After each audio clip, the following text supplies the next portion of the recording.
welcome to this last lecture of this course, Semiconductor Optoelectronics, and I call this last lecture as epilogue. So, let me first recall what we had studied in this course, and then we will discuss a topic that is integrating various devices, semiconductor optoelectronic devices into a photonic integrated circuit.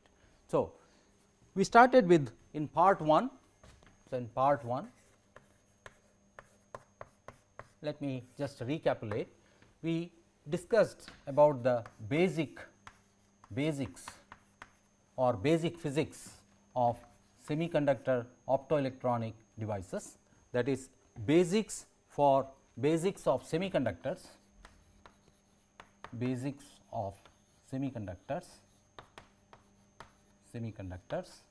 for optoelectronics,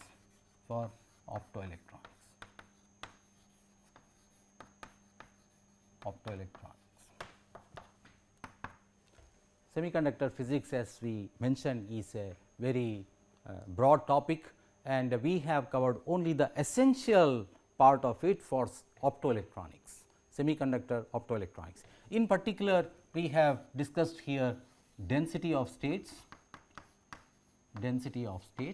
because as we have seen through the course, density of states plays an important role in the device characteristics and device performance. We then discussed about semiconductor optoelectronic materials. So, materials for optoelectronics, semiconductor materials for optoelectronic, and also we discussed about the heterostructures and need for heterostructures. In the second part, in part 2 of the course, we discussed about emission, absorption,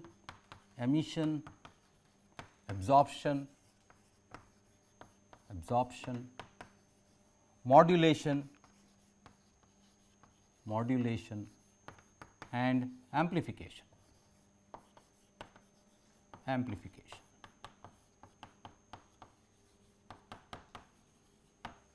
In particular, we have discussed two devices here, the electro-absorption modulator EAM, electro-absorption modulator, and the semiconductor optical amplifier SOA. So, two devices we have discussed in this part, electro-absorption modulator and semiconductor optical amplifiers. Then we came to part 3, which was semiconductor optical sources,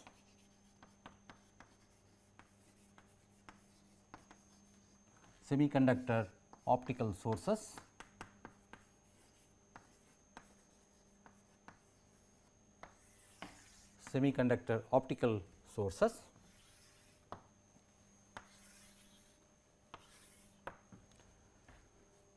Here we have discussed about light emitting diodes, LEDs, and a variety of laser diodes.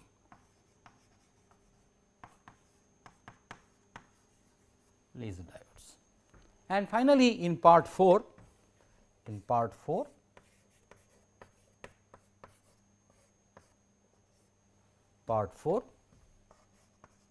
semiconductor photodetectors.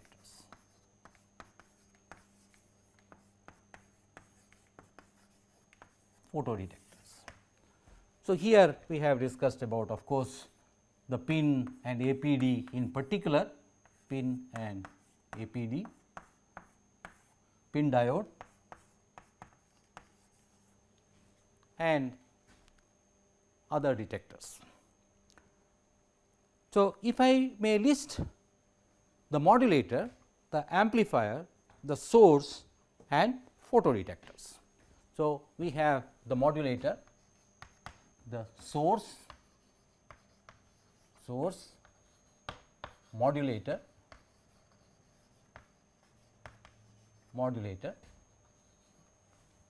amplifier,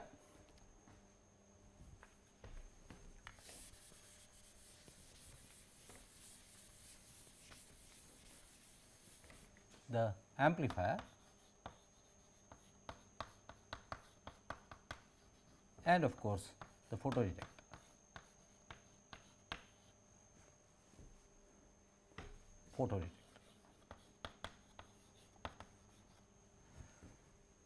These are actually the basic ingredients of a communication system. So, a communication system, as we started in the first class, has a transmitter here, a transmitter, a link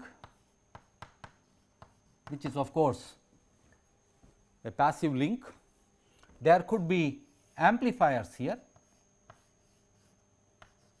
amplifiers, and then finally the detector or the receiver.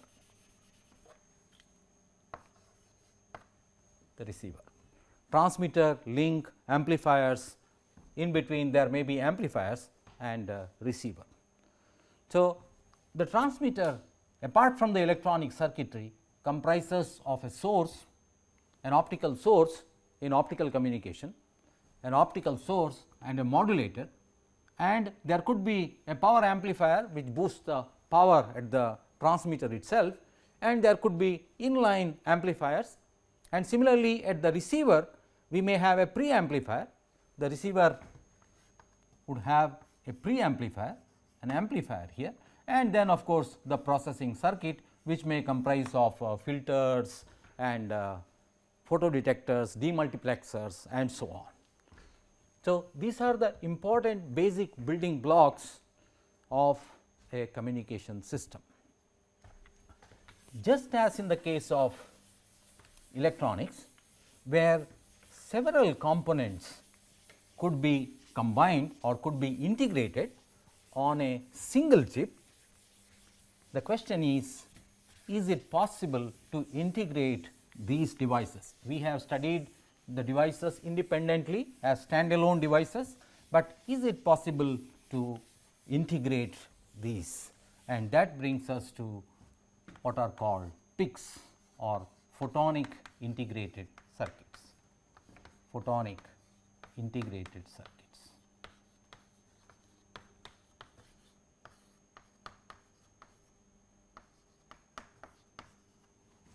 Integrated circuits or simply called PICs, PICs, photonic integrated circuits.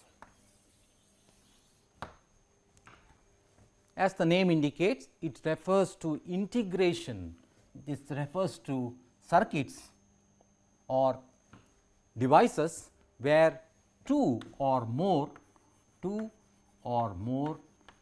optical functional devices,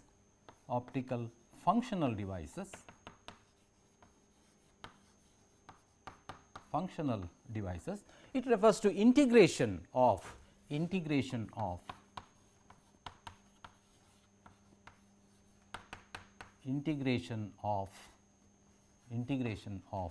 two or more optical functional devices on a single chip or a substrate, on a single chip. PICs are picking up now, they are becoming important. So, let me briefly discuss some aspects of these photonic integrated circuits, and as I have written, it refers to devices which have two or more, several functional devices on a single chip. A simple example would be, so let me pick up a simple example of a tunable DBR laser, because the functional elements, the functional devices could be passive devices or active devices. There could be passive devices or active devices. So, let me pick up this tunable DBR. We have already discussed DBR laser, distributed Bragg reflector laser. Recall that the DBR the DBR laser has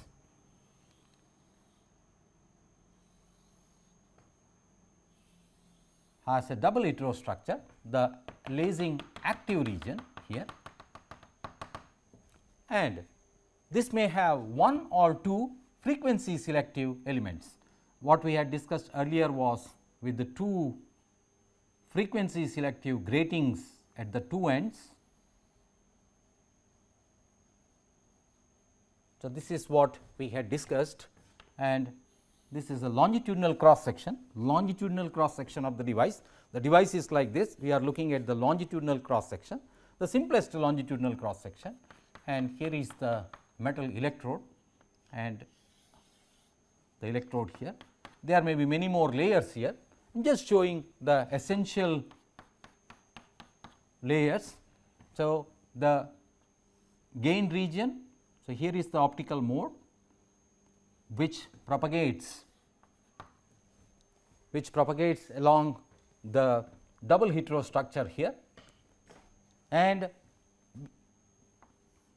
these are the electrodes, say plus and minus, a current I is flowing through this. The two ends are AR coated, anti reflection coated, AR coated,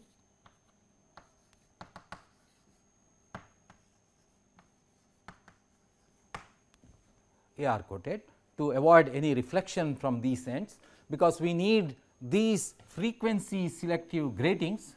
So, these are the frequency selective gratings, frequency, this is the DBR, not the tunable DBR. I am discussing the DBR that we had already discussed, frequency selective element. The period is the periodic structure. So, the period here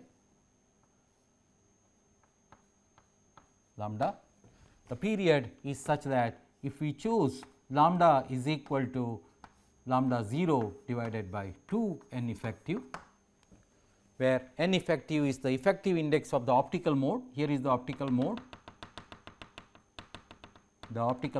which is propagating back and forth. If the period is such that it is equal to lambda 0 by 2 n effective, then lambda 0, the wavelength here, this is the optical wavelength, this is the grating period, lambda 0 would resonantly get reflected at these periodic structure, the periodic grating, leading to feedback at this wavelength only. So, feedback comes at this wavelength, which means feedback that is so essential for laser oscillation comes only at this wavelength, thereby leading to realization of a single frequency laser or a laser oscillating at one frequency. One frequency we refer to one longitudinal mode. Of course, there is a finite frequency spectrum associated with it. So, this is the DBR that we had studied. There is a passive frequency selective element here, and this is the gain medium, and laser oscillation takes place because of these frequency selective. The single frequency oscillation is ensured by the periodic structure. In a tunable DBR structure, there is no need of having both the frequency selective elements, we can have only one of the frequency selective elements. In a tunable 2 segment tunable DBR, we have this region, that is the active region right up to the end, and then the cladding region. In the cladding region, we have the periodic grating over one end of this, and we have this end anti reflection coated, AR coated. This has two separate electrodes now. So, the laser is treated as a 2 segment device here. There are 2 electrodes. So, there is current I 1 and current I 2. So, the current I here, again longitudinal cross section of the device, This is what we had already discussed, and here we have a device where we have two currents passing through the same device. There are two electrodes. The current I 1 primarily determines the gain here. This is the active region,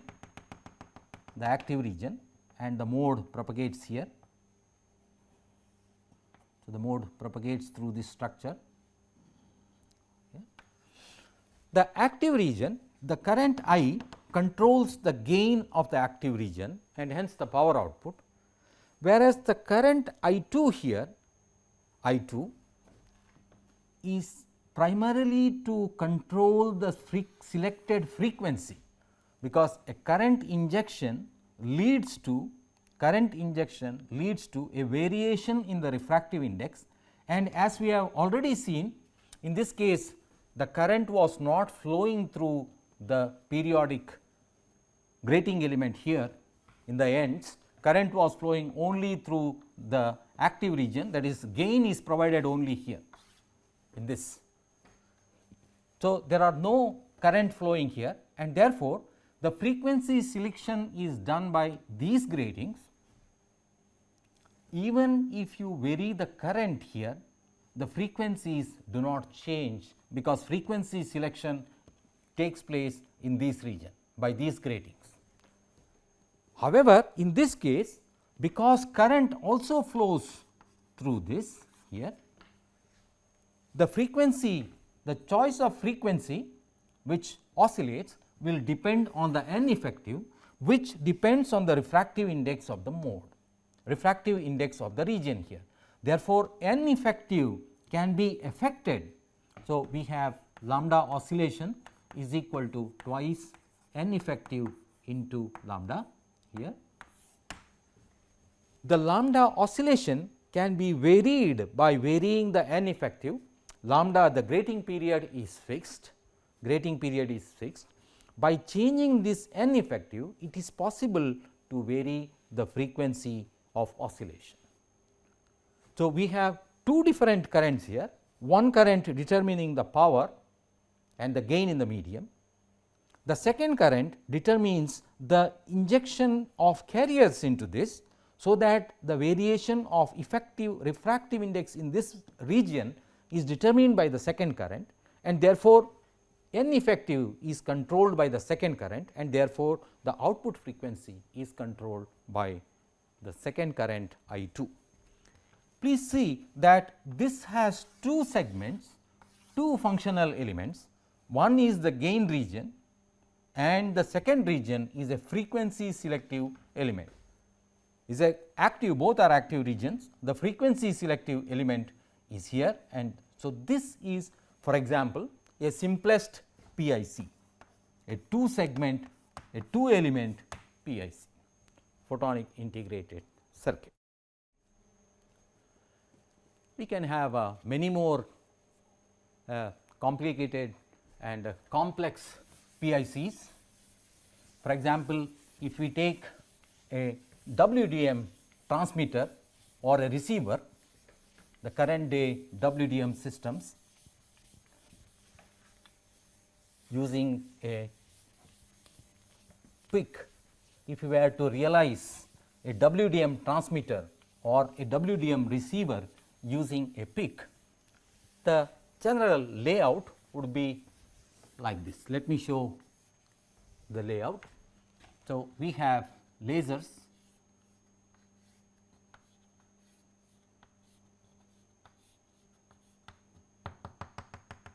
let us say a 10 channel WDM system or a 40 channel WDM system, could be 10 Gbps.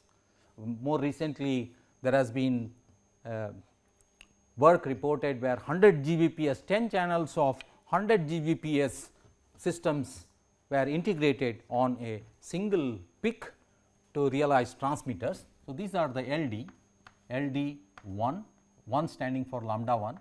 So, this is wavelength 1, LD 2, LD 3 and so on. So, these are DFB lasers. So, DFB lasers, single frequency stable DFB lasers, LDN. If there are n wavelengths. So, lambda 1, lambda 2, etc., lambda n channels. The output of laser diodes here passes through a modulator, which is an electro absorption modulator EAM. The second device modulator EAM. So, this is LD laser diode. Here we have EAM electro absorption modulator. This is an SOA amplifier, and this is a photodetector, maybe pin or a. So, EAM electro absorption modulator, EAM 1, 2 and so on.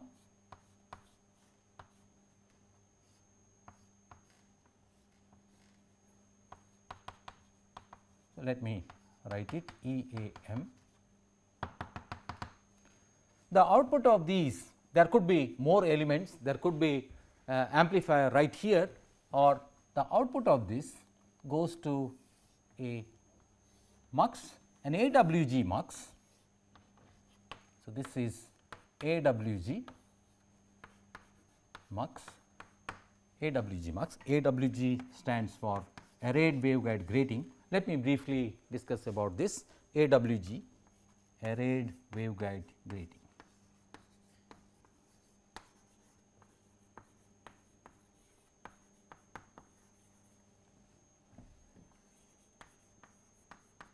These are now almost one of the fundamental blocks, building blocks in WDM and DWDM PIC transmitters based on photonic integrated circuits.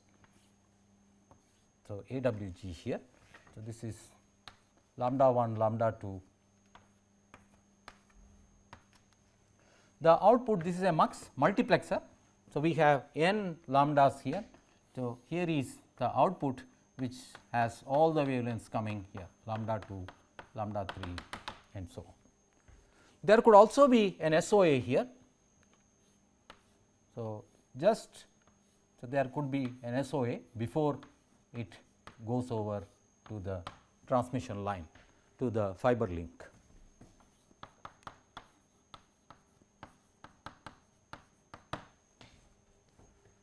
So, this whole thing could be integrated, for example, on a single semiconductor chip, the whole thing. So, there are reports of realizing such PICs. So, PIC, this is a PIC. Typical dimension could be 10 mm by 10 mm. So, just I am giving some typical idea what is the dimension that we are talking. So, 10 mm by 10 mm or 15 mm,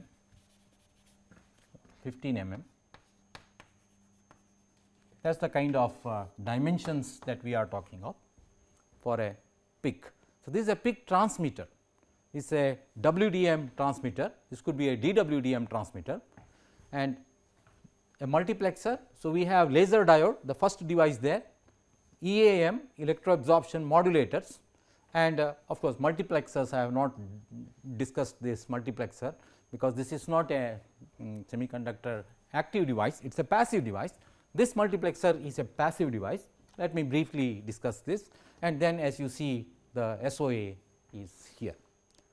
The receiver could be, so let me draw the receiver as well very briefly. So, here is the receiver, the input with all the wavelengths lambda 1, lambda 2, lambda 3, lambda n enters the PIC here, the input. First, it is usually there is a pre-amplifier SOA, an SOA pre-amplifier, and then followed by the demux. So, demux, AWG demux, there could be more components, AWG demux,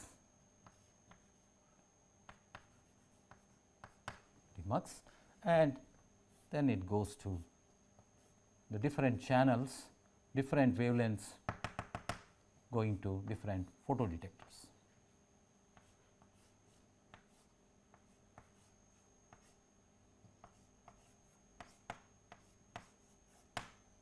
So, photodetectors.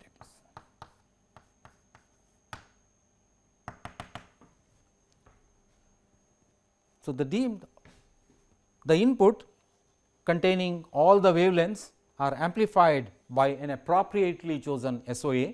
There may be gain flattening filters associated with this. So, that there is a flat band, flat gain band, which is followed by a demux, AWG demux, and the different wavelengths are then sent to high speed photo. These are high speed photodetectors, lambda 1, lambda 2. The output of the photodetector of course will be electrical here. This goes to further electronic circuitry. So, electrical output for further processing, electrical output for processing. So, this is a receiver PIC or PIC receiver. As we can see, almost all the components of a current modern transmitter and receiver, we have discussed the basic building blocks in this course, except the AWG MUX, which is a passive waveguide device. And currently there are hundreds of such components integrated on a single chip. So, initially there were only lasers and modulators, or modulators, and then at the output photodetectors, amplifiers and photodetectors, where amplifier and photodetector were integrated, but now hundreds of components are integrated to realize a single photonic integrated circuit. We all know the importance of integrating components, ICs, the importance of electronic ICs, we know, where of course tens of millions, hundreds of millions of components are integrated on a single chip. Comparatively, the numbers are very small. The number of components integrated on a chip is much smaller compared to the millions or nearly billion component on a single chip. Nevertheless, the advantage of integrating components, for example, the advantages of integrating components is very well known. The first one is of course compact. It makes a compact device. Most important, very low power consumption,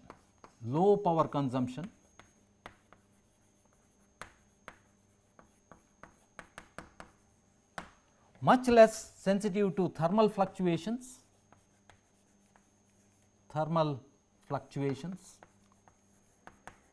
because the entire chip is maintained at, unlike discrete components, the entire chip is maintained at a particular temperature, and many more advantages, reliability and so on.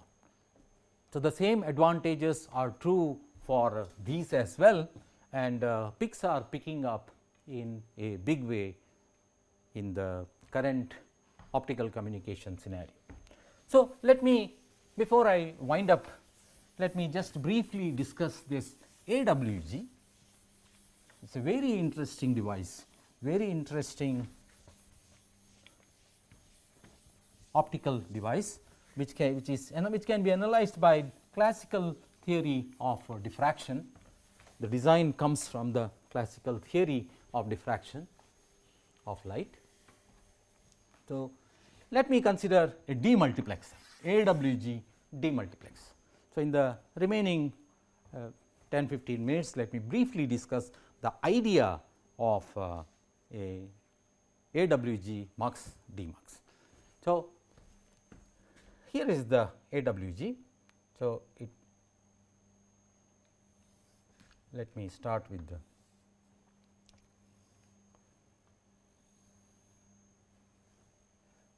arrayed waveguides. There is an array of waveguide.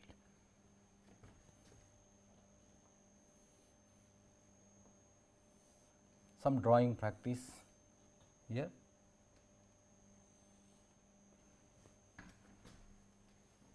So, an array of waveguides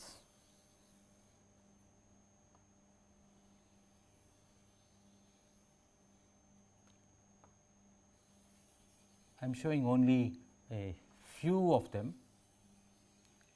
In practice, the number of waveguides. So, these are the waveguides. So, what we see is top view of a chip. So, in all the diagrams that I have drawn here, what we have seen is the top view. So, it is looking from the top. So, this the chip is here, and what we are seeing is the top view of a chip. An array of waveguides. Okay, let me show all of them without leaving any gap. So, I think we will have 5 waveguides. The number could be much larger, but I have chosen 5 here just to distinguish. So, these are optical waveguides. So, channels, light channels,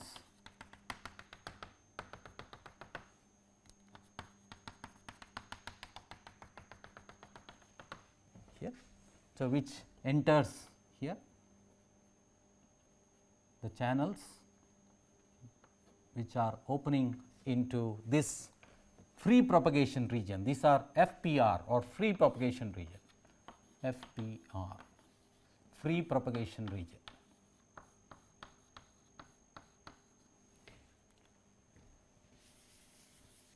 So, I am showing this DMUX, free propagation region. So, this is another FPR. So, FPR. So, here is the input, that is this input, the input which is entering the DMUX is here. So, here is the waveguide, an optical waveguide made on the semiconductor chip. So, here is light entering this, all the wavelengths lambda 1, lambda 2,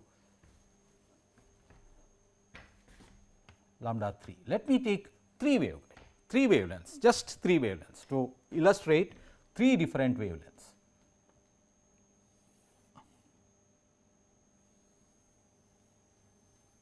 Which are demultiplexed. So, 3 wavelengths. I will not go into the design mathematics, but concepts only. I will just be able to discuss the concepts. So, the 3 wavelengths lambda 1, lambda 2, lambda 3. So, let us say this is the, there may be several components on a single chip, but I am showing that this is an AWG chip. So, lambda 1, the input is the multiplexed wavelength stream and output is lambda 1, lambda 2, lambda 3, which could then be coupled to optical fibers if required, or it could be coupled to the photodetectors. Light which is entering here, the multiplex channels. So, this is the free propagation region. So, there is diffraction taking place.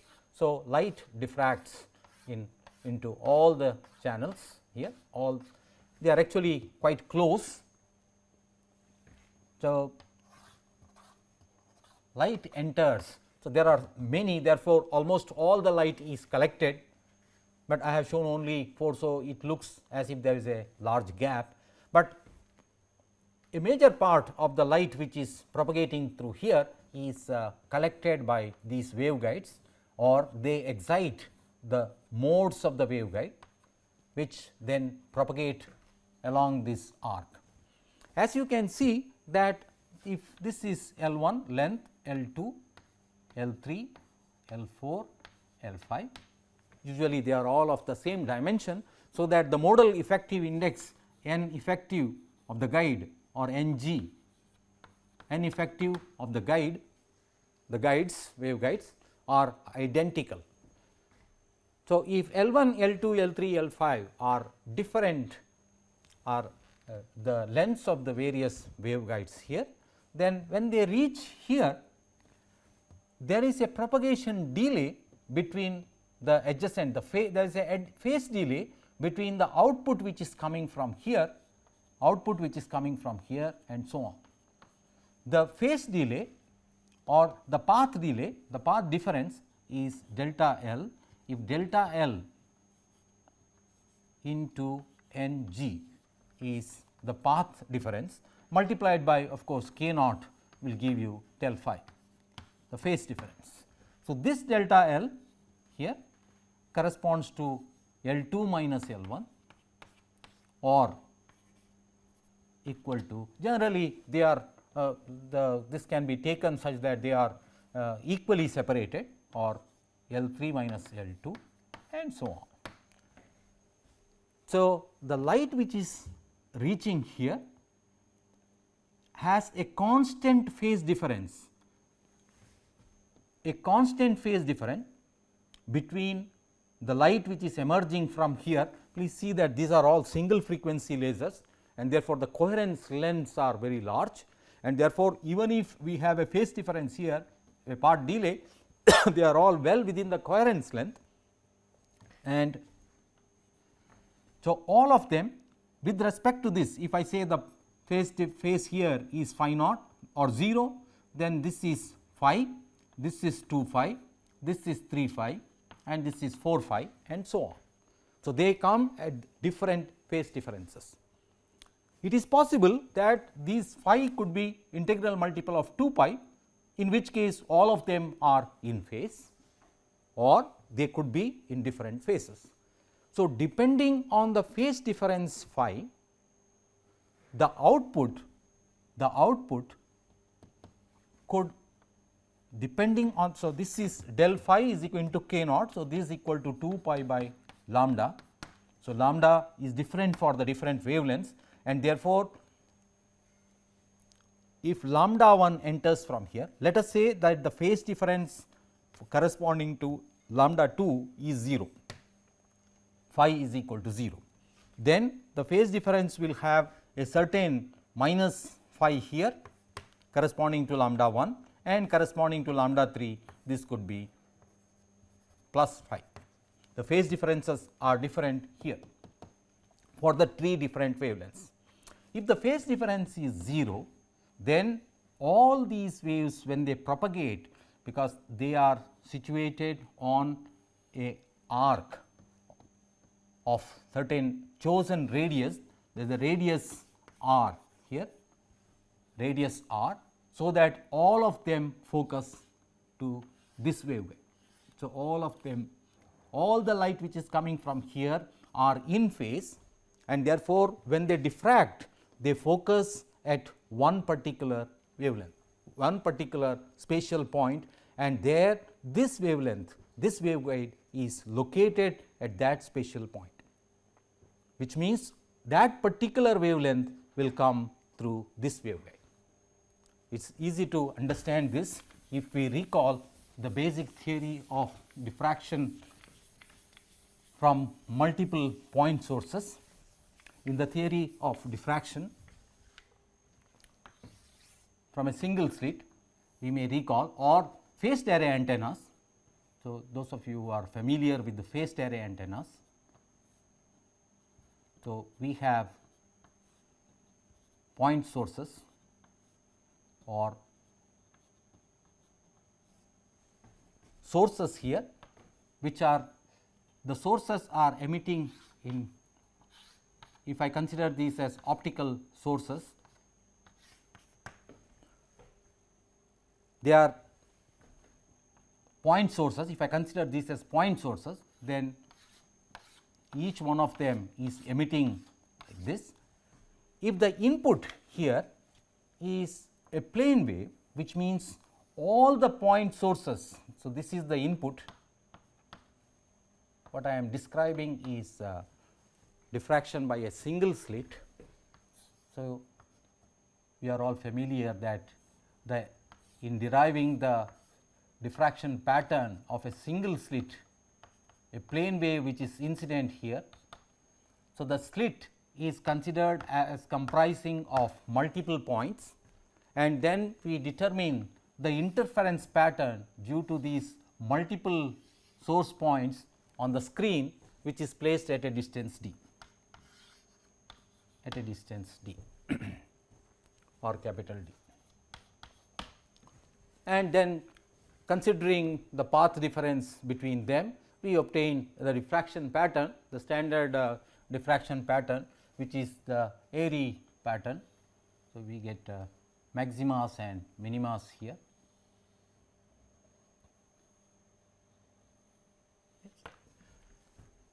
So, we get this pattern so that the peak remains exactly in the center, peak exactly. Okay, let me show the slit here. So, these are the various points. Peak remains exactly on the center, at the center, and here is the diffraction pattern that we get. This is by assuming that all the point sources are in phase, but if we assume that these point sources are separated by a phase difference of phi,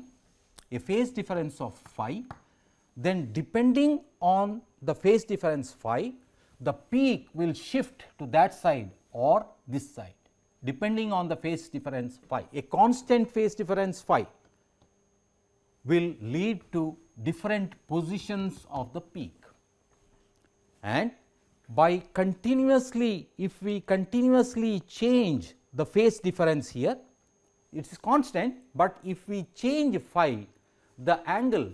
So, when phi is equal to 0, let us say here is the antenna, this is the principle of phased array antenna. Phased array antenna.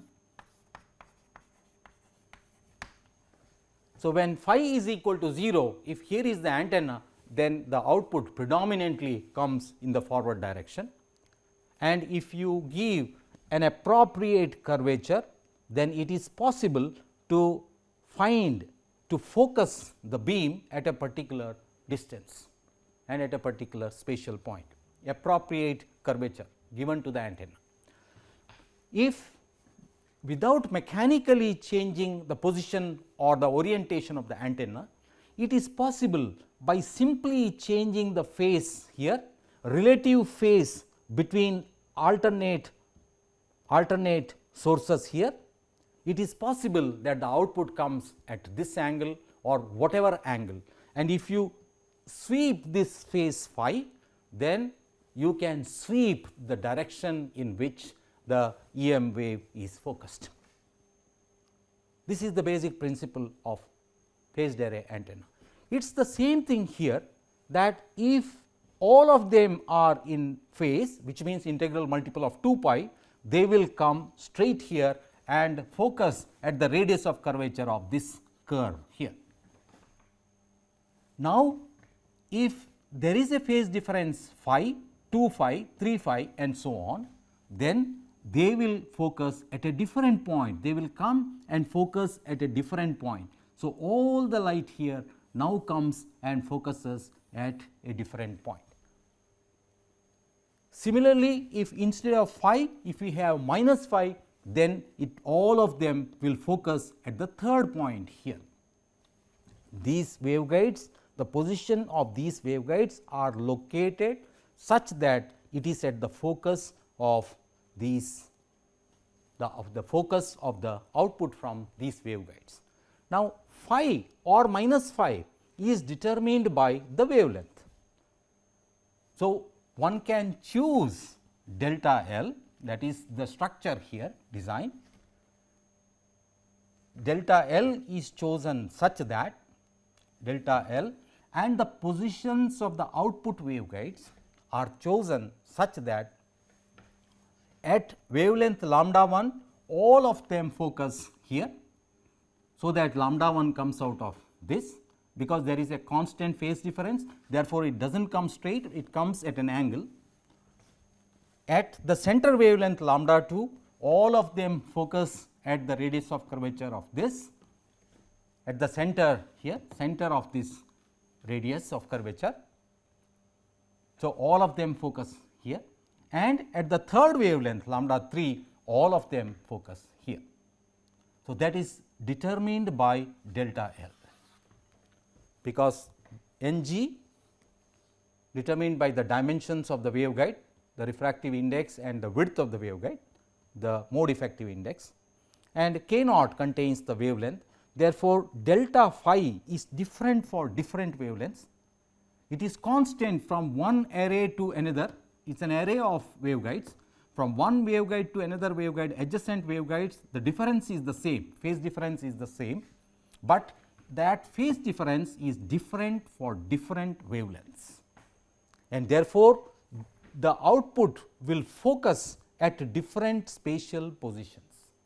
Accordingly, the location of the output waveguides are positioned. So, what we have is a multiplexed input. I have illustrated considering only 3 different wavelengths. The number of waveguides here in the array has nothing to do with the number of wavelengths, but it depends depending on the requirement of resolution and depending on how much loss can be tolerated, there could be different number of waveguides in this array. So, the input here enters the free propagation region, diffracts. So, all the channels are carrying all the wavelengths, all the waveguides are carrying all the wavelengths. Here different wavelengths have different phase shifts and therefore, accumulated phase is different and therefore, they focus at different points. The output waveguides are then located at the appropriate positions. So, we have a demultiplexer functioning like this. As I said, the whole dimension could be 5 mm by 5 mm or less. So, it is a very small device and details of the design we are not going into, but this is a very important device in realizing transmitters and receivers in DWDM systems.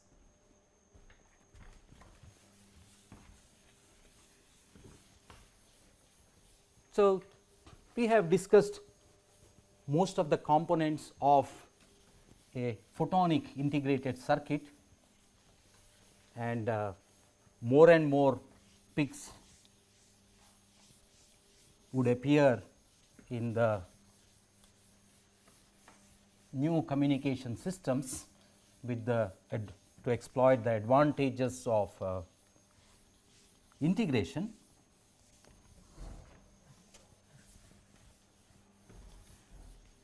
Both in terms of the design and fabrication, there are several challenges, in particular reducing the loss, reducing the crosstalk among the various channels in an AWG. These are being discussed, these are being looked into. So, there we come to the end of this course. Because of time limitation, we have to stick to whatever is possible to cover in this course. As I said right at the beginning in the first course, that this is an introductory level course and I have dealt with it in a introductory self explanatory level, and there it is, all good things have to come to an end. So, I close the course here.